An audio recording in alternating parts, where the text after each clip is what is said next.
İkinci günden hepinize günaydın. Şimdi kahvaltıya gideceğiz. Saat 7'ye 5 var. Ve size şuranın gündüz halini de çekmek istedim.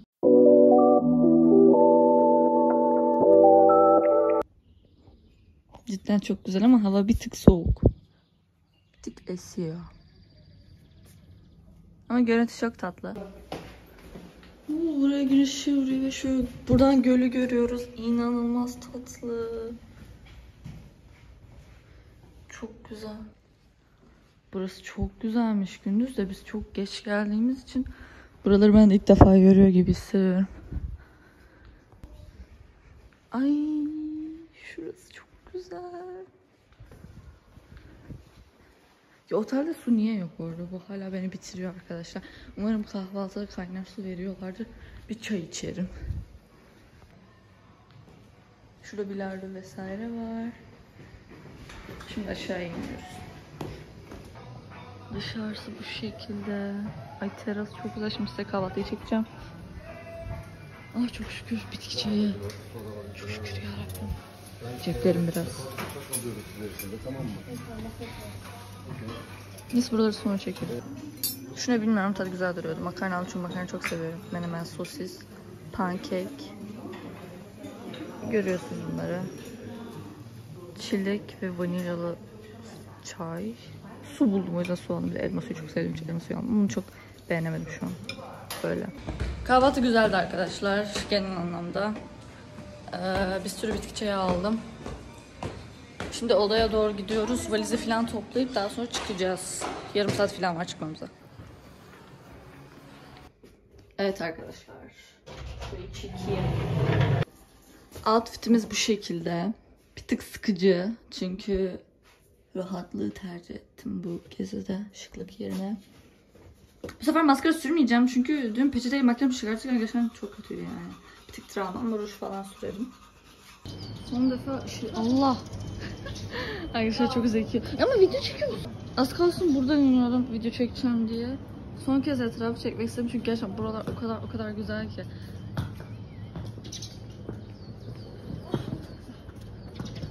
Ama burada sürekli sokak lambaları açık olduğu için gece çok iyi uyuyamadım şahsen. Çünkü ben karanlıkta uyumayı seviyorum. Ve Allah'ım perde açık kalsın dedi. O yüzden ama olsun. Burada dün videoyu editleyemedim. Aquapark'a bakın. Bir kez bile Aquapark'a gidemedim. Çok gitmek istiyorum. Ve hiç denk gelemedim. Bir buna denk geldim, ona da yani gece 11'de geldik otel o yüzden. Evet. Of, çok güzel. Herkese günaydınlar. Eğitimi veren bir okulla dönüştürülmüş oluyor. Yani burası meslek lisesi eğitimi veren bir okul. Şu an indik ve gölün yanındayız. Gölün durgunluğuna bakın. İnanmıyorum. Şurada çöp mü var? İnanmıyorum. Bu kadar temiz bir gölün içinde çöp olması hiç hoş değil. Şurada küçük balıklar var. Belki görünüyordur. Bilmiyorum ama şu an böyle yürüyoruz ve çok güzel. Çok tatlılar. Şehrinin tam meydanındayız. Arka tarafınızda iki kardeşe ait bir heykel var. Onlar Kiril ve Metodi kardeşler. Kiril ve Metodi kardeşler Kiril alfabesinin yazarları olarak geçiyorlar. Bir tanesi bakın Aziz Klimen. Karşı tarafımızdaki heykel. Elinde Ohri şehrini taşıyor. Yani şu Safranbolu evlerinin bir örneğini taşıyor. Yani da Aziz Naum ya da Saint Naum ya da dün kaynaklarına gittiğimiz Saint Naum zaten kilisesini de görmüştük. Kilisenin içerisinde de kabrinin yer almış olduğu, bizim inancımıza göre ise Sarı Saltuk olduğuna inanmış olduğumuz din adamı. Denize, göle, nehirlere haç atma olayı var. Bu 6 Ocak'ta gerçekleşiyor. Hristiyanlar inancına göre 6 Ocak'ta Hazreti İsa'nın Ürdün nehrindeki vaftizini anmak için bunu organize ediyorlar. Görmüş olduğumuz surlar sonradan restorasyonu gerçekleştirilmiş surlar olarak geçiyor. Ne aslında bunun amaçları dışarıdan gelen yabancı turistlere, misafirlere kalenin başlangıç noktasını göstermek. Magnet vardı ama güzel olmayanlar 1 euroydu, güzeller 4 euroydu. İkisinden de almadım. Ama belki başka bir yerde bulurum. Her yerde magnet var zaten. Bir de Ohrid'in gölünde balıklar, bir tane balık çeşidi. Plüşta mıydı neydi hatırlamıyorum. Ondan bir tane çok güzel inci üretiliyormuş. Kolye falan yapılıyormuş. İsterseniz ondan alabilirsiniz falan dedi. Onu görürsem belki ondan alırım. O yüzden buradaki evlere de Safranbolu evleri diye söylüyorlar. Tabii en iyi örneğini de şu an bulmuş olduğumuz noktadan ya da en güzel fotoğrafları buradan çekebilirsiniz. Evin önünü kapatmıyor. Ve her evin illa... Buradaki evlere bir şey yapmadan önce belediyeden özel izin almanız gerekiyormuş. Belediye de UNESCO'dan izin alıyormuş. Yani kendi başınıza zarar veremiyorsunuz. Çünkü UNESCO tarafından korunuyor hepsi. Gölde dahil.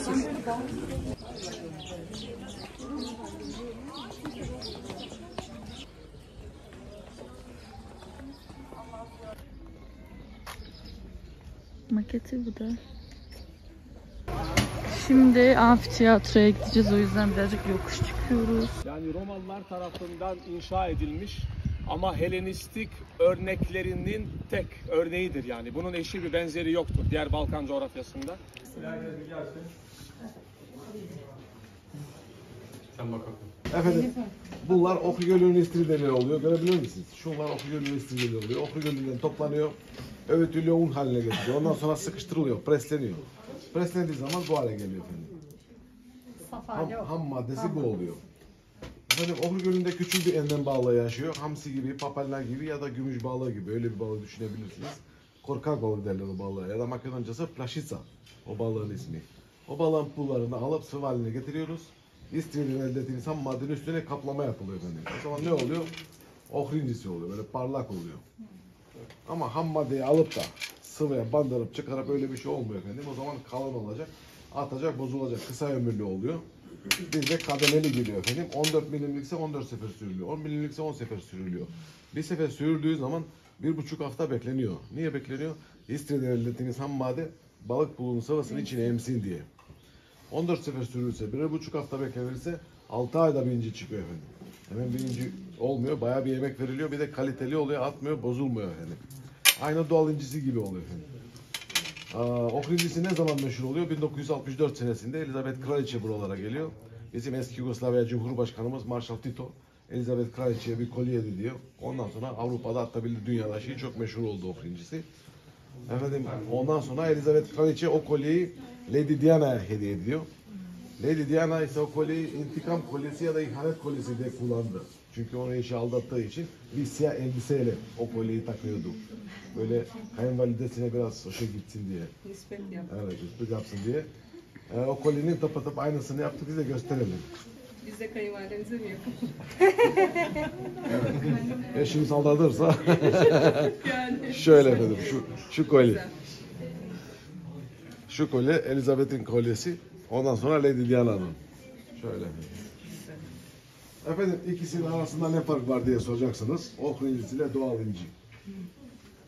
Doğal inci nasıl oluyor efendim? Sürekli istiridyeler, midyeler, denizlerde, okyanuslarda çalışıyor. Açılıyor, kapanıyor. Niye açılıyor, kapanıyor? Kendisini beslemek için. Planktonlarla besleniyor ama içine kum taneciği giriyor, balık pulu giriyor, yosunlar giriyor. İçine kum taneciği girdiği zaman efendim kendisini yırtmamak için ne yapıyor? Balık pulunu alıp kum taneciğini kaplamaya başlıyor. Koruma amaçlı olarak. O zaman ne oluyor? İnci meydana geliyor. Şimdi biz ne yaptık? İstiridyeleri öğüttük, sıkıştırdık, balık puluyla kapladık. İstiridye ise kum taneciğini balık puluyla kaplıyor. Aslında bakarsak aynı bir mantık oluyor. Ama birisi doğal oluyor, birisi ise el işi oluyor efendim. Aslında atalarımız bizim oradan o fikri almışlar, balık pulu kaplama diye efendim. Teşekkür ederim dinlediğiniz için efendim. Biz teşekkür ederiz. Çaylarımız yetişti.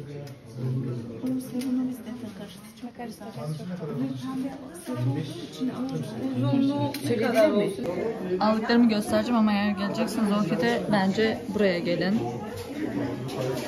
Adı Beyaz İnci diye geçiyor. Yerin dışı bu şekilde arkadaşlar. Yani içerisi çok güzel, zaten bir sürü şey aldık. Buraya gelebilirsiniz.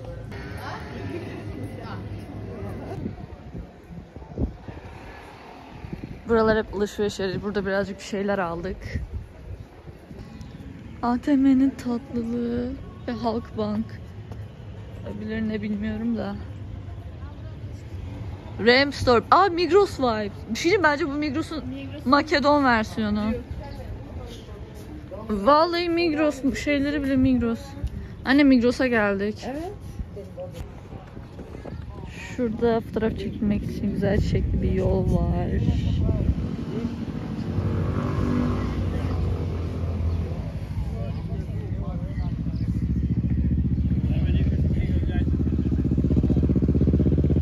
Burası buluşma noktamız, o yüzden buradayız.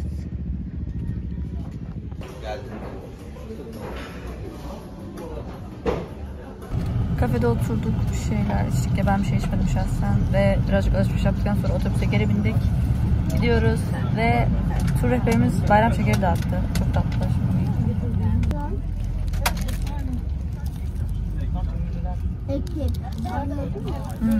Güzel.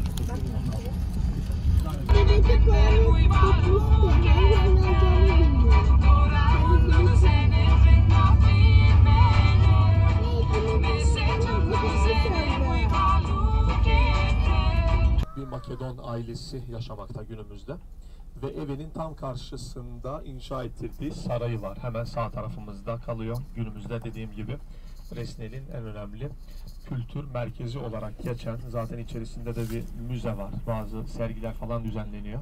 Kitap tanıtımları falan oluyor.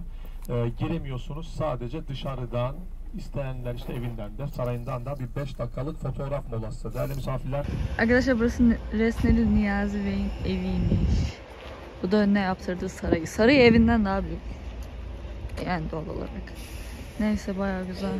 Evet, otobüs yolculuğu yaptık. Ne kadar sürdü bilmiyorum ama çok sürmedi, sanırım 1 saat falan. Ve şu an Bitola'dayız. Bitola şehrindeyiz. Diyarbadaylı Manastır.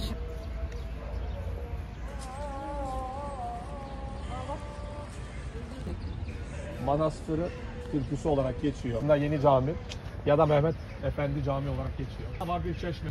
Atatürk'ün sevdiği bir tane şarkı varmış. Manastırın ortasında bir cami diye. O camideki cami buymuş. Etraf bu şekilde. Şurada bir özgürlük heykeli var.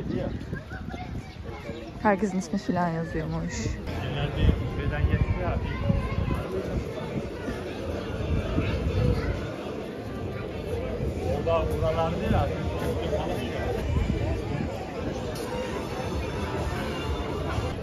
Üsküp'te bunun 3-4 katı büyüklüğünde heykeller var. Zaten Üsküp heykeller şehri olarak geçiyor. Bu da Yunanistan'a karşı vermiş olduğumuz, yani ülke bazında vermiş olduğumuz isim mücadelesinin işte kahramanlarından bir tanesi olarak geçiyor. Şurada Fransa ve Türkiye bayrağı var. Evet, yurt dışından baklava isteyen varsa getirebilirim. Bu şehirde kimse böyle karşılıklı değil, herkes caddeye bakarak oturuyormuş. Bunun sebebi de insanların ne giydiğini yargılamak için ve gerçekten öyle. Şuna bakar mısın? Hepsi bakıyor yani. Şuradan gelirken herkes bakıyor. Arkadaşlar burası Atatürk'ün gençlik yıllarını geçirdiği caddeymiş ve Atatürk Rum kızına aşık oluyormuş. O Rum kızının yaşadığı yerde bu evmiş. Adı da Elina Karina mıydı? O tarz bir ismi var. Daha sonra bu kız sürekli Atatürk'ün yolunu izliyormuş bu caddede. Saçını tarıyor bahanesiyle vesaire. Bu ikisi birlikte kaçmaya çalışıyormuş ancak sınırda yakalanıyorlarmış ve kız ev hapsine tutuluyormuş. Atatürk de eğitimi tamamladıktan sonra Türkiye'ye dönmüş ve ortaya bir mektup ortaya çıkmış. Bu mektup şu an Türkçesi Topkapı Sarayı'nda varmış ve hani mektupta şeyden bahsediyormuş. Kızın babası işte başkasıyla evlendirmek istiyormuş ama kız kesinlikle kabul etmiyormuş. Makedoncası da askeri idarenin içinde bulunuyormuş bu şekilde. Evet arkadaşlar, Ali Siva 2 de var. Burası da bir ordu eviymiş arkadaşlar. Sana bir şey göstereceğim. Halini göreceksiniz. Bir tane onun ismini yaşatmak için ana odası var. Ana odasını ona ayırmış oluyorlar. Aynı şekilde biz Yunanistan'a çok yakın bir bölgede olduğumuz için aslında bu bölge Helenler bölgesi olarak da geçiyor.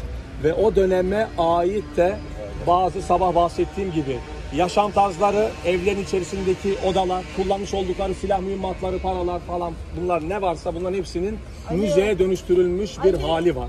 Yani ana odası şu tarafta kalıyor, müze ise karşı tarafta kalıyor. İçeriye girecek olanlar buralarını yakından görebilir.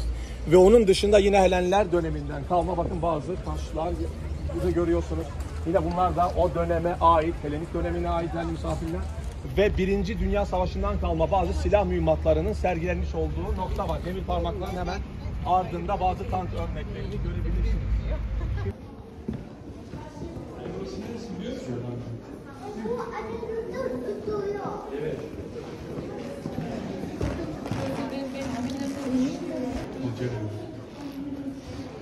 Efendinin doğduğu köy. O da bizim tarafta, yani Makedonyalı, bizim doğu bölgelerinde ne dedim? Yörük köylerin olduğundan bahsetmiştik. Ve Tika ne yaptı? Ali Rıza Efendi'nin doğmuş olduğu köye gittiler. Burada Ali Rıza Efendi anısına bir tane anı evi inşa etmiş oldular. Şöyle buyurun.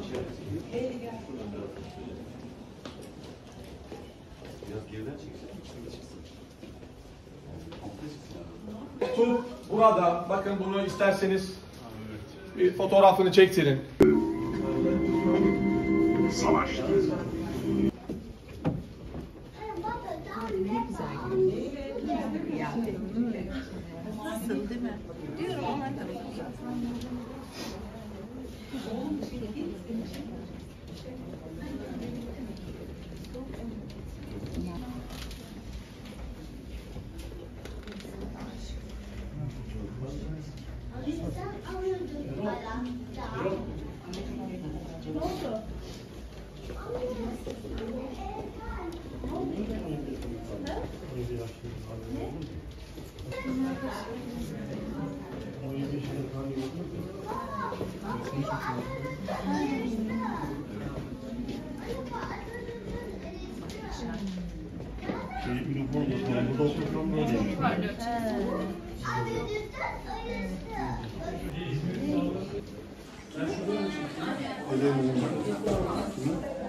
Oo. Burası büyük bayağı.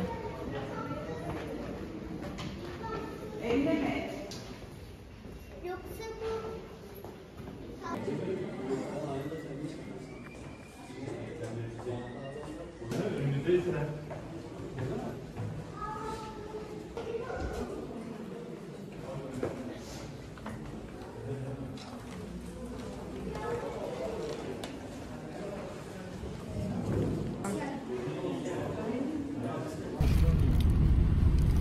Onun dışında bir şey yok.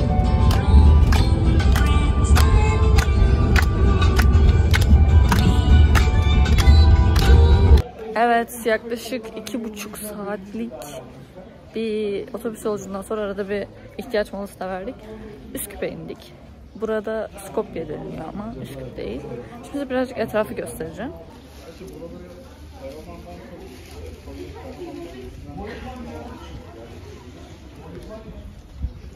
Şu anlık bu şekilde. Etrafta çeşmeler falan da oluyor. Bu arada su doldurabiliyorsunuz. Az önce mesela şişe doldurdum ben.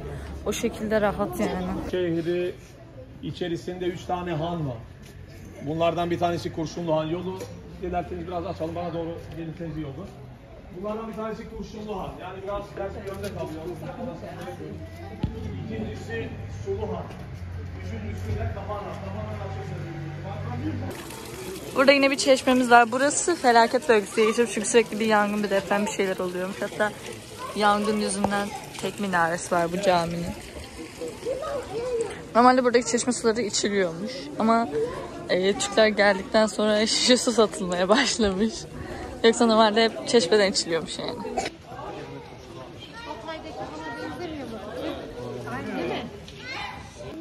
Otel önemi taşıyor. Kabban kelimesinden geliyor aslında. Kabban Arapça, Farsça ve Osmanlıca bir kelime. Tartı anlamına geliyor. Avukat bürosu var. Sahafhane var. Kitap okuma yeri. Terzi var, berber var. Yöresel bir restoran var. Burada bir nargile kafe olayı falan vardı. En enteresanı, bakın Club Kapanan diye geçiyor. Kapatıldı aslında. Gece kulübüydü. Yazları bayağı iyi oluyordu. Ya çok günaydın. Değerli grup, şimdi nasıl? Burası vakıf yeri ya. İslam Birliği değerlendiriyor. Ama O gece kulübünün karşısına sonradan Kız İmam Hatip Lisesi açılıyormuş. Şurası birazcık bana Kadıköy'ü anımsattı. Tepedeki şemsiyelerden ötürü. Barlar sokağı gibi. Şu an ters duruyoruz ama ve heykeller şehrinin oradayız ve bir sürü heykel var. Şurada da köprüden geçeceğiz. Neyse birazdan geçeceğiz, oraları çekerim yine. Üsküp Kalesi.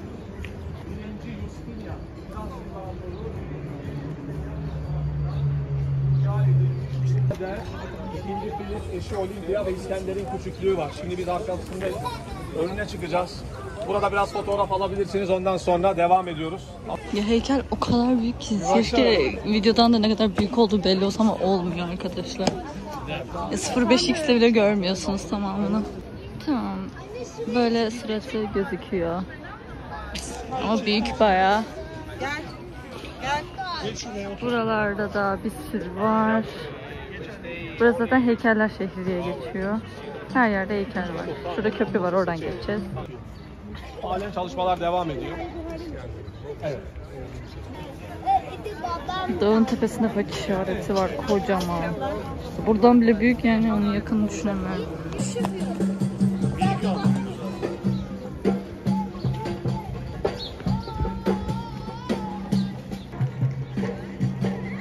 Burada Kiril harfleriyle yazılmış Dom İbni Payko. Yani burası aslında ne diyorlar? Yaşlılar yurdusunda Darul Aziz'e huzur evi. Sosyalizm döneminde huzur evi olarak geçiyor. Ama onun öncesinde Osmanlı döneminde İbni Payko Camii olarak geçiyor. Sonra caminin bir tane restoran açılışı gerçekleşecek. Onun yanı sıra Aziz Kiril ve Metodi kardeşler ne dedik? Kiril alfabesinin yazarları olarak geçiyordular. Ohri'de heykellerini görmüştük. Ve Aziz Clement, Aziz Naum yine Ortodoksların en önemli iki tane din adamı.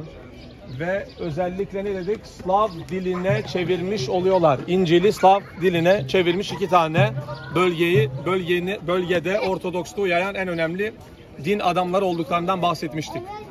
Soykırım Müzesi. Değerli misafirler.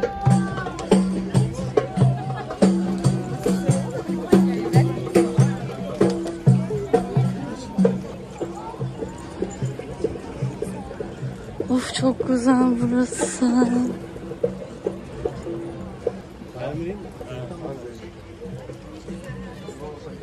Köprünün de aynı zamanda Fatih Sultan Mehmet Köprüsü'ymüş ve şurada beyaz binalar var ya, orası Cevahir'e aitmiş. Bu İstanbul'daki Cevahir AVM var ya Şişli'de. Onlara aitmiş yani.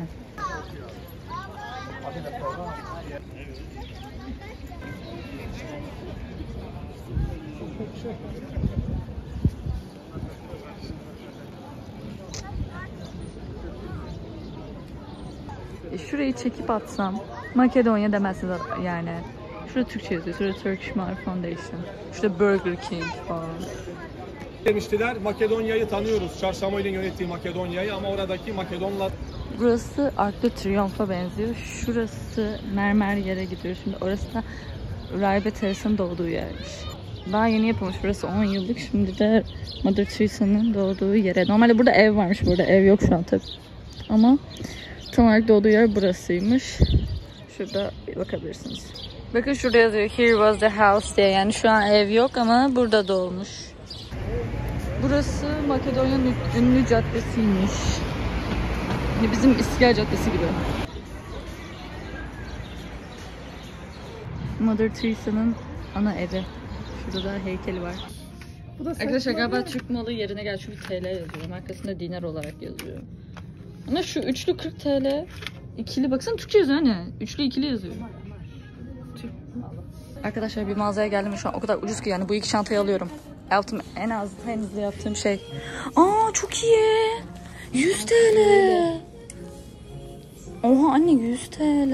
Siyahı da var. 2 çanta, bir elbise, bir de şapka aldım arkadaşlar. Ama yani şunu fark ettim. Üzerinde yerli üretim yazıyor. Türkçe yerli üretim yazıyor. Yani Türkiye'den filan gelme. Olsun yine de iyi aldığımı düşünüyorum. Bir de o gördüğümüz 100 TL'lik pantolon 100 TL'deymiş. Yanlış anlamışız. Arkadaşlarıma hediyelik eşya aldım. Çünkü almasam olmaz tabii ki. Yani güzel bir şey aldığımı düşünüyorum. Ama haul daha sonra çekerim ya. Çünkü çok fazla şey aldım bugün ya. Param bitti galiba. Bunu çıkartmayı unutmuşuz. Yoktu ki. Ne yapacağız? Yeni çatal oldu mu? O çantaya takılı kalan şeyi... Bir dakika. Tamam restoranda bir şey unuttum zaten, unutmamışım. Çantaya takılı kalan alarmı iki çatalı birbirine sokarak böyle çevirerek bir şekilde yarım saat boyunca uğraşarak çıkarttık arkadaşlar. Çünkü geriye yürüyemeyecektim yani gerçekten. Aslında açık olmasına rağmen üşendim. Her neyse çantada böyle azıcık bir yuvarlak şey kaldı. İz kaldı ama olsun yani umurumda değil şahsen. Çok şükür çıktı. Havalimanında sıkıntı olur falan diye korktuk. Yemek nasıl diye soracak olursanız normal köfteydi, güzeldi yani. Çok şey yoktu. Özelliği yoktu. Şimdi otobüse doğru gidiyoruz, otele gideceğiz. Otelin girişi bu şekilde arkadaşlar. Çok güzel. Biz 3. kattayız. Ve asansör bu şekilde saydım. Çok iyi. İçerisini çok merak ediyorum. Bu oda için çok heyecanlıyım ve giriyoruz arkadaşlar.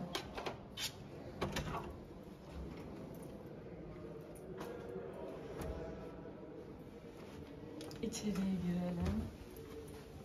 Şuranın ışıklı olması ilk çok gözüme çarpan şey oldu. Şu an kapıyı kapatalım, rahatça konuşayım. Işık. Şurada bir tane kart var acaba. Aa evet. Oranınki niye yanmıyor bilmiyorum. Belki oradan yanıyordur. Evet, ilk gözüme çarpan şey şuranın ışıklı olması.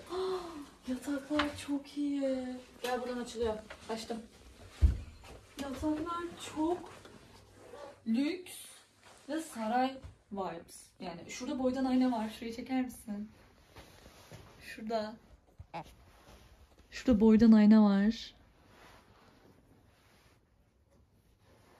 Ay şaka mı? Ben çok beğendim. Bir de bence şöyle bir şey de var. Üsküp'te yani daha ünlü bir şehirde olduğumuz için, daha başkentte olduğumuz için daha güzel otellere geçtik yani. Bence sebebi bu yüzden. Banyoya da bakalım. Banyomuz öncekine göre çok daha geniş. Bu akşam duşu alacağız, o yüzden duşu önemli. Şu an küvet var duş. Duşakabin değil, küvet var. Bayağı iyi. Bedava ürünleri tabii de alacağım. Şaka mı?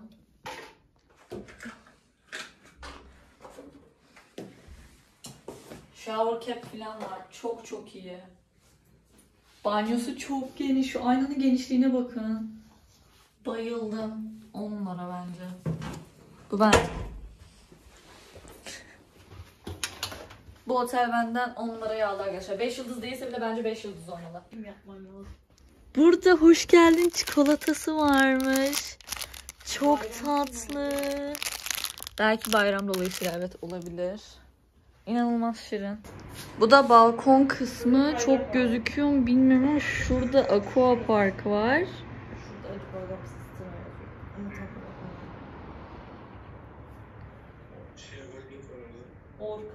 Abla köprü nerede? Ha onu diyorsun. Bu bizim geçtiğimiz değil. Değil abla. Bir tane landıran yerine yaptıkları vardı ya. Bu da gündüz hali ve şu an yani o kadar gitmek istiyorum ki aqua parka.